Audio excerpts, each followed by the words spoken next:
Tere tulemast! Selles videos räägime andmete lugemisest ja kirjutamisest ehk andmevahetusest ning teeme seda täna failipõhiselt. Failide kohta võiksime teada, et tegemist on andmekogumiga, mis asub meie arvuti enda püsimälus või siis kuskil mujal veebisaidil või teisisõnu lihtsustatult öeldes kellegi teise arvutis. Ja vaatame täna peale just tekstifailidele ehk sellistele failidele, mille sisuks on inimloetav tekst. Ja tegelikult väga tõenäoliselt oleme selliseid faile juba varem kohanud, näiteks võib-olla oleme Notepadis kirjutanud mõne tekstifaili või Maci tekstiredaktoriga ja mida kindlasti oleme teinud, on Thonis Pythoni koodifailide kirjutamine, mis tegelikult on oma olemuselt sees samuti tekstifailid. Lühidalt võime silmaringiks mõelda selle peale ka, et mismoodi on failid sisemiselt üles ehitatud. Et tegelikult tegemist on sellise andmestruktuuriga, mis koosneb baitidest ehk ühtede ja nullide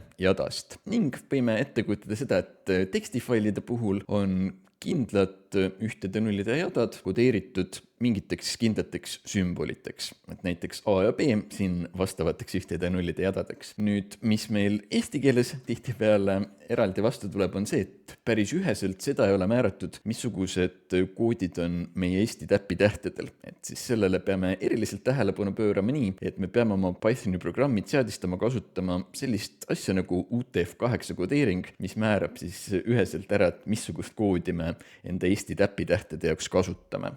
Andmevahetusfailidega jaguneb meil 3 põhilisse etappi, millest esimene on andmevahetuse algatamine, ehk siis me selle faili kas arvutis avame open funktsiooniga või veebisaidil URL open funktsiooniga. Ning väike erinevus on neil see, et arvutis avatava faili puhul me määrame kohe selle UTF-8 kodeeringu, millest just juttu oli. Veebisaidi puhul saame seda natukene hiljem teha. Ja arvuti puhul vaatame ka seda, et me saame määrata režiimi, et kas me siis parasjagu kirjutame faili või loeme faili. Veebisaitide puhul käsitleme praegu ainult lugemist, et siin siis režiimi määrata ei proovi.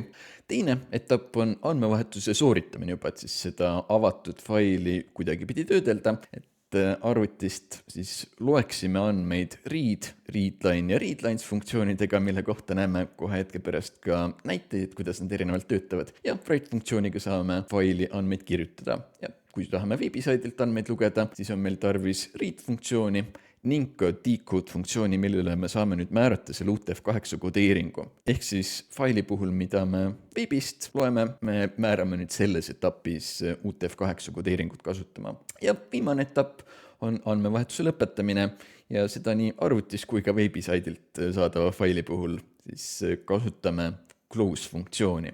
Ja liigumegi siit edasi siis koodi näideste juurde, kus saame neid siin mainitud funktsioone kohe katsetada erinevat moodi. Mõtleme siin Thonis kõigepealt selle peale, et mismoodi endal üldse neid loetavaid faile esiteks tekitada, et neid hiljem töödelda. Ja Thonis saame seda kõige sirgjoonelisemalt teha nii, et võime teha uue faili, siis selle sisu kirja panna ja siis saame teda salvestada niimoodi, et peame siit valima save as type all files ja siis paneme selle nimeks siia näiteks text.txt, et selliselt saame tekitada uue tekstifaili, mida siin meie Pythoni programm oskaks juba lugeda. Veel alternatiivselt võime kasutada ka mõnda muud tekstiredaktorit, näiteks Notepadi, et kirjutada siia see sisu ja siis salvestada. Aga siis peame olema kindlad, et me salvestame õiges formaadis, et nagu enne oli juttu slaididel, siis peaksime just UTF-8 kodeeringu valima nüüd ka siin. Et Notepadis näiteks saab salvestamise hetkel siit menüüst valida UTF-8 ja siis save klõpsata. Jätkame nüüd sellega, et proovime selle just loodud faili peal rakendada neid erinevaid faili lugemise funktsioone. Et esiteks alustame näidisega, kus me open funktsiooniga avame text.txt faili. Režiimiks võime siia määrata R-i ehk read mode, millega siis avame tekstifaili just lugemiseks. Aga see vaikimisi töötab ka nii, et tegelikult selle võiksime siit ära jääda ja määrame kodeeringuks siis UTF-8 praegu. See tsükkel siin võib natukene isegi varasemast tuttav ette tulla, et kui me nüüd seda avatud tekstifaili asume siin läbima, siis for tsükkel võtab seda üks rida haaval ette, et näiteks siis see esimene rida, mis meil failis on, tuleb kõigepealt meie rida tsükli muutuesse ja saame sellega tööd teha. Nüüd kasulik funktsioon, mida teada faili lugemisel võiks olla strip funktsioon. Kui me näeme faili lugemisel tulevad meile lõppu siia need kriipseenmärgid, mis tähistavad reavahetust, mida print meil teeb niikuinii, et kui me selle siit ära võtame strip funktsiooniga, siis ei teki meil kuvamisel siia topelt reavahetust. Et niimoodi siis võimegi näha, et tsükkel meil siis igas sammus võtab ühe failirea ette ja kuvab selle meile ekraanile praeguses näites. Järgmises näites uurime nüüd read funktsiooni, mis töötab natukene nüüd teistmoodi, et siin me saame siis käsitsi määrata, et me tahame seda faili nüüd lugeda mingi arv sümbolid korraga või kui jätame selle argumendi siia lisamata, siis võetakse kõik sümbolid, mis on veel lugemata. Et kui silumisrežiimis siia peale vaadata ja muutujate vaade siia kõrvale võtta, siis näeme, et kui meil faili sees nüüd toetakse siin 7 parameetriga elemente, siis saadaksegi meil siit 7 esimest sümbolit sõnana kätte ja saame neid näiteks siin ekraanile kuvada, kui me seda soovime. Ning võiksime teada failide lugemise kohta nüüd seda, et meil Python hoiab sellist sisemist järjehoidjat, et kui me oleme esimesed 7 rida nüüd välja lugenud, siis järgmine read funktsioon juba jätkab sealt kohast, kust me enne pooleli jäime, et siis sellele rida ühele jätkuv osa loetakse meil järgmisena välja, ehk siis teine rida ja kolmas rida, mis saame siis veel nüüd jätkuks ja välja printida. Paneme viisakalt lõpus siis faili kinni samuti. Järgmises näites tutvume nüüd readline funktsiooniga, mis töötab nii, et meile loetakse üks rida nüüd korraga sisse. Et kui me silumisrežiimis vaatame tema töötlemise peale, siis võetakse fail ette ja readline'i tulemusena tulebki meile see esimene rida kõigepealt näeme. Kui liigume nüüd järgmisele readline väljakutsele, näeme, et loetakse meile teine rida sisse ja nii edasi. Et samuti näeme siin seda mustrit jätkumas, et Python hoiab veel failide kohta sellist sisemist järjehoidjat, et iga kord, kui me uue readline'i välja kutsume, siis jätkatakse vanast kohast selle faili lugemisega. Ja kui meil on need faili sisemised jupid nüüd välja loetud, siis võime neid edaspidi täitsa tavaliste muutujatena jälle kasutada ja kuvada ekraanile. Ja tasub siis jälle seda strip funktsiooni meeles pidada, millega siis ära hoida need topelt reavahetuste tekkimised siin. Et võime kohe katsetada, et kui me näiteks ühes kohas selle jätaksime kirjutamata, kohe tuleb meil üks üleliigne rida siia vahele. Aga siis readline ühe failirea sisse lugemise jaoks. Vaatame ka viimast tutvustatud lugemisfunktsiooni readlines, mille eesmärk on meile järjendisse lugeda kõik failiread eraldi elementideks. Et kui me nüüd avatud faili peal seda readlines'i rakendame, siis näemegi, et tulemuseks on meil siin list, kus eraldi elementidena on siin esimene rida, teine rida ja kolmas rida. Ja siit edasi võime seda täitsa tavalise sõnede järjendina juba kasutada, et kas või näiteks siis teha tsükkel, mis hakkab järjest neid elemente läbi käima ja meile ekraanile kuvama. Kasutades nüüd eelnevalt vaadatud funktsioone, proovime mõelda 2 erineva tihti kohatava mustri peale, kuidas failidest andmeid lugeda. Ja esimene neist võiks olla selline ülesande püstitus, kus meil on andmed niimoodi mitme rea kaupa, et näiteks meil on siin üks sünnipäevakinkide ideede fail, kus näiteks on siis kellele kink tehakse ja kingitus niimoodi järjest, et isale siis triibulised sokid, emale kinkekaart, vennale seljakott ja tahame neid niimoodi 2 kaupa siis sisse lugeda. Ja sellise ülesande püstitusega võiks olla meil optimaalne kasutada siin while-tsüklit, mille igas sammus me saaksime 2 korda readline'i välja kutsuda, et siis neid 2-kordseid andmepaaresid välja lugeda. Ning võime siin mõelda siis sellise mustri peale, et me kirjutame endale ühe tsükli, mis vaikimisi töötab lõputult ja igas tsükli sammus me loemegi sisse siis selle kingi saaja ja kingi idee ning kontrollime, et kui meil fail on nüüd läbi saanud, siis paneme tsükli kinni, aga kui mitte, siis võimegi näiteks väljastada siis selle kingi saaja ja idee paari. Et võime silumisrežiimis selle näiteks korraks läbi mõelda, et siis avame selle faili esiteks ja tsükli sees siis näeme, et proovimegi siis sisse lugeda kõigepealt kingi saaja siit readline'iga, see tuleb siit siis isale näiteks, loeme sisse kingi idee, tuleb siia suured triibulised sokid, et siis tänu sellele sisemisele järjehoidmisele Pythoni poolt siis võtab ta need meil siit järjest. Faili lõpp veel käes ei ole, nii et tühja sõnaga meil praegu tegemist polnud. Nii et saamegi siis asuda praegu näiteks ekraanile kuvama, et isale kingitakse suured triibulised sokid. Ja näiteks siis täpselt sama võime teha siin nende järgmiste kingitustega ka, et kui järgmisel sammul siin tuleb meile ema kingitus vastu spa kinkekaardiga, jälle jõuame jälile, et meil fail veel otsas ei ole, saame tema kingi ka siia printida, võtame vennal uue seljakotti, eks ju, kuni siis lõpuks meile nüüd tuleb vastu faili lõpp, kus kohast meil readline nüüd annab tühjuse vastu, selle järgi tunnemegi ära nüüd, et meil fail on otsa saanud, eks ju, kingi saaja on tühjus siin ja seega breakiga võime selle tsükli nüüd praegu käsitsi siis kinni panna. Idee siis tõesti see, et saame readline'i siin 2 korda rakendada igal sammul, while true tsükkel annab meile sellise while tsükli, mis potentsiaalselt käib lõputult, aga me paneme selle ikkagi breakiga kinni käsitsi, kui me avastame, et meil rohkem failist sisu välja ei tulnud. Nüüd järgmisena vaatame ehk kõige levinumat ja praktilisemat failist lugemise mustrit ja mõtleme sellise ülesande püstituse peale, kus meil on näiteks sarnased kinkide ideed, mida me enne vaatasime, et siis see, kellele kingitakse, kingitus ise, aga vaatame siia juurde veel, et oleksid meil igal real siin, et mitu tükki me kingitust ostame näiteks siis 1 sokipaari ja 2 kinkekaarti näiteks, ja siis veel viimasena eraldatult märgime siia selle toote hinna. Prooviks näiteks seada endale eesmärgiks välja arvutada, et kui palju need kingid kõik kokku maksavad.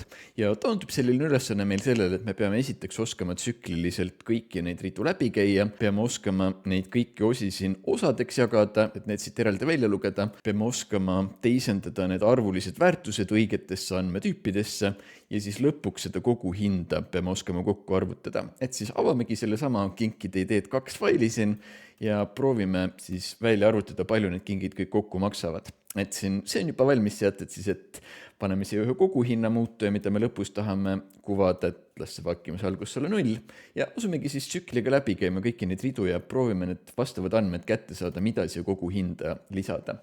Et siis praegu näeme siin neid faili ridasid siin otse kuvatuna, vaatame siis, mida meil oleks tarvis sellega edasi töödelda. Et esiteks me võiksime strip funktsiooniga need üleliigsed reavahetused siit ära võtta ja siis teiseks rakendame siin split funktsiooni, millele me saame ette anda, et missuguse eraldaja pealt me tahame selle faili rea laiali jagada järjendi elementideks. Et kui me paneme siia parameetriks nüüd semikoolini, nagu siin eraldajateks on, siis saame iga faili rea juures tulemuseks järjendi, kus elementideks on need semikooloniga eraldatud jupid eraldi, mida saame nüüd töötlema asuda.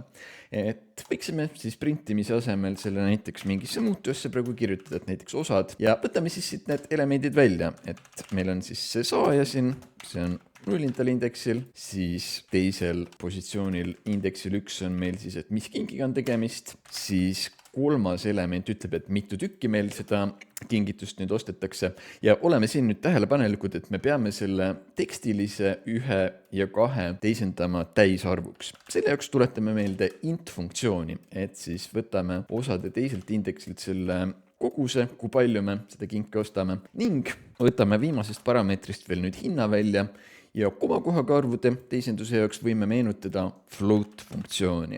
Et siis võtamegi float funktsiooni appi siia, anname talle 3.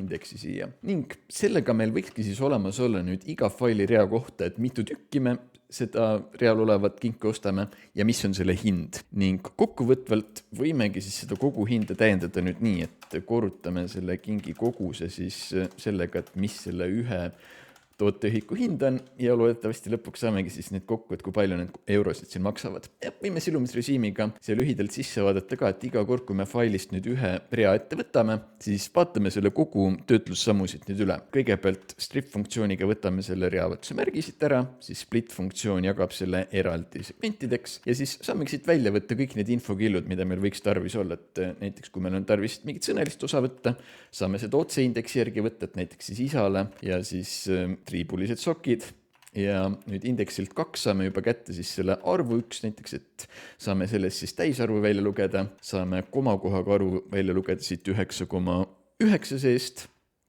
ja siis kokku pannagi, et üks kord ostame seda 9,9 hinnalist toodet näiteks, et siis see lisandub meie kogu hinda siia juurde. Ja sama teeme siis selle EMA Spa kinkekaardiga, et loeme siis välja, et on 2 tükki neid ja igaüks maksab 10 eurot ja korrutame siis kokku 2 korda 10 ja nii edasi siis selle venna seljakoti kingitusega samuti, et saame siis kokku ülitat. et kui palju need kõik siia kokku maksavad ja lõpus siis väljastada siia kasutajale, et kogu hind siis oligi 54,4 eurot näiteks.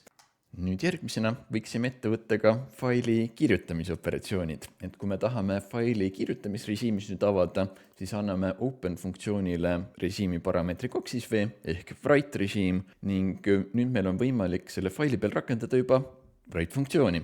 Et siis võime näha seda, et kui me silumes režiimis nüüd faili peal seda write'i rakendame, siis proovimegi selle uus.txt faili sisse näiteks kirjutada seda esimene teksti osa. Nüüd, mis me võiksime siit kõrvale vaadata, oleks see, et me võiks proovida juba avada seda uus.txt faili. Et siis võtame selle all files valiku siit ka avades ja võtame ette uus.txt siin ta on. Ja kui me teda nüüd avame, siis me võime praegu näha, et meil vaatab siin täitsa tühjus vastu. Et see on siis selline mõttekoht, et meil kohe see rida veel ei salvestunud, kui me write'iga siit üle käime. Lähme siis edasi, kutsume write'i välja veel siin teise tekstiga ja kolmanda tekstiga ka. Ja alles nüüd, kui me selle close'i siit läbi teeme, siis võiks meil ilmuda seda teksti sisu. Et näeme, et meil on siin esimene tekst, teine tekst ja kolmas uuel real. Ja mida siit tähele panna on veel siis see, et see esimene tekst ja teine tekst on praegu samale reale tekkinud, et siis on meil selline kohustus, et kui me faili kirjutame, siis selle kriipsn-märgiga me peame reavahetusi käsitsi märkima, erinevalt prindist, mis tegi seda ise. Et siis teame, et oleks tarvis meil neid siia ise lisada niimoodi.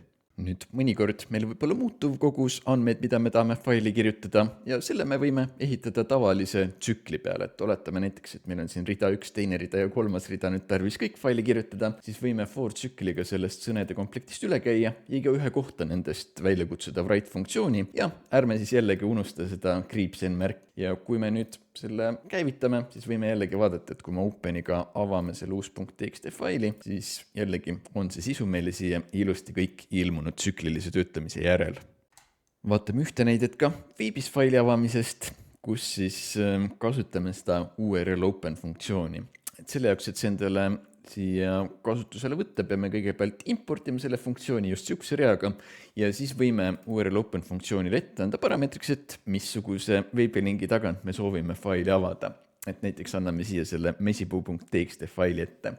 Ja kui me nüüd selle faili peal kutsume välja read funktsiooni ja read funktsiooni tulemuse peal decode funktsiooni, siis sarnase ideega nagu slaididelt vaatasime, siis saame me siia tekstmuutujasse tulemuse selle faili sisust. Näemegi siin praegu siis seda ekraanil ilmumas. Ning mõnikord võib olla meile praktiline välja lugeda eraldi ridadena seda sisu, siis võime siin rakendada split funktsiooni nagu ühes eelmises näites, aga me splitiksime siis reavahetuse märkide pealt seda. Kui me niimoodi teeme, siis võime näha, et saame endale järjendi, kus on eraldi elementidena selle veebist loetud faili sisu olemas.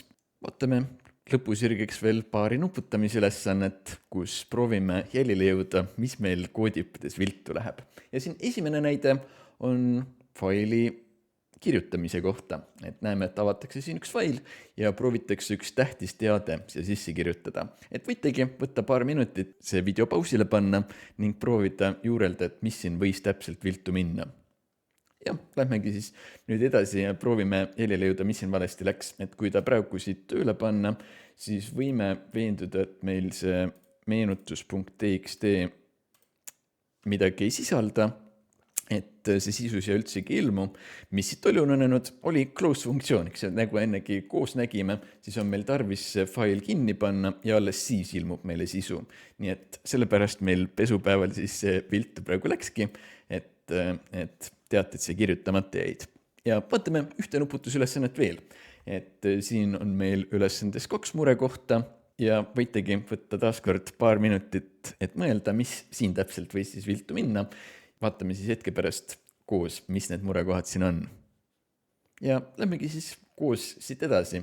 Et võime selle programmi õpi siit tööle panna ja näha, et tõepoolest meil juhtub siin 2 asja, et esiteks on kogu see asi ühes suures jorus ja teiseks on siin juhtunud see, et meil on need sümbolid siin katki. Ja milles on asi, on siis 2 asja, et esiteks kõik on samas reas seetõttu, et meil write funktsiooniga ei tekitata automaatselt reavahetusi, et peame selle siia lisama ja teiseks on meil puudusid see, et et meil on kodeering määramata faili lugemisel.